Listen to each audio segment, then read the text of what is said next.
Once upon a time, in a peaceful village nestled between hills and fields, lived an old woman.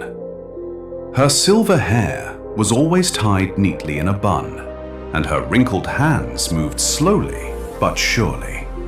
Her smile, soft, calm, and full of warmth, was something everyone in the village recognized. She lived alone in a small mud house beside a giant banyan tree. Her husband had passed away long ago, and she had no children of her own. Yet she never seemed lonely.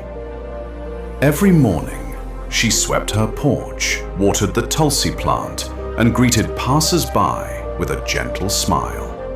People in the village called her Amma. She wasn't just an old woman. She was someone everyone went to when they felt lost or heavy-hearted. She never gave dramatic advice or long sermons. She only listened, smiled, and said simple things that stayed with people.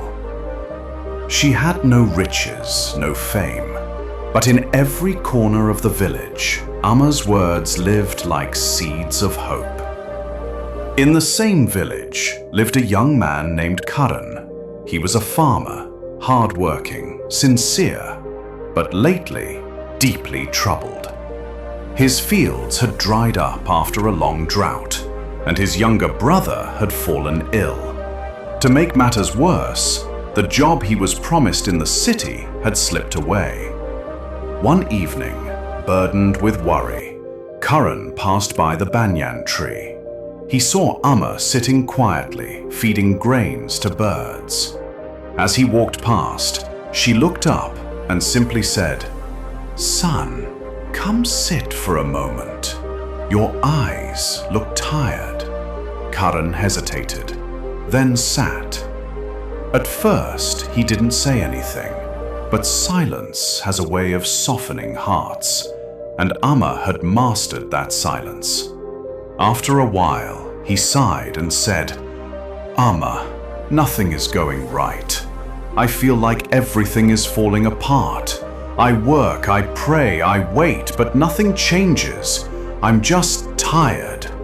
Amma listened, then softly asked, "When you wake up in the morning, what is the very first thought that comes to your mind?"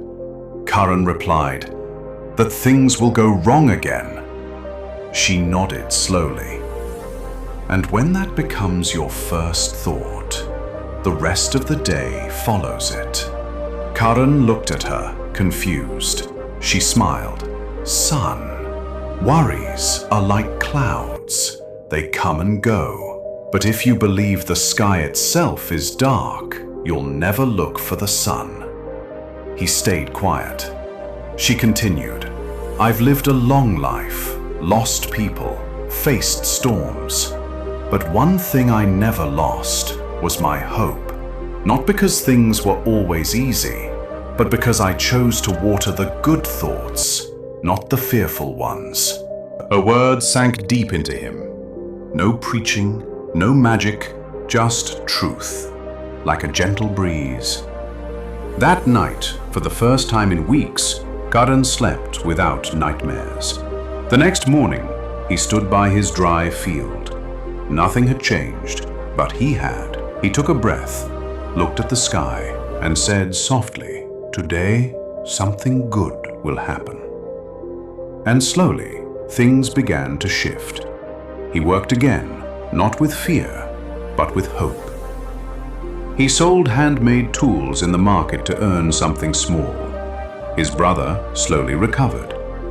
And one day, he received news. His city job had opened again. They wanted him.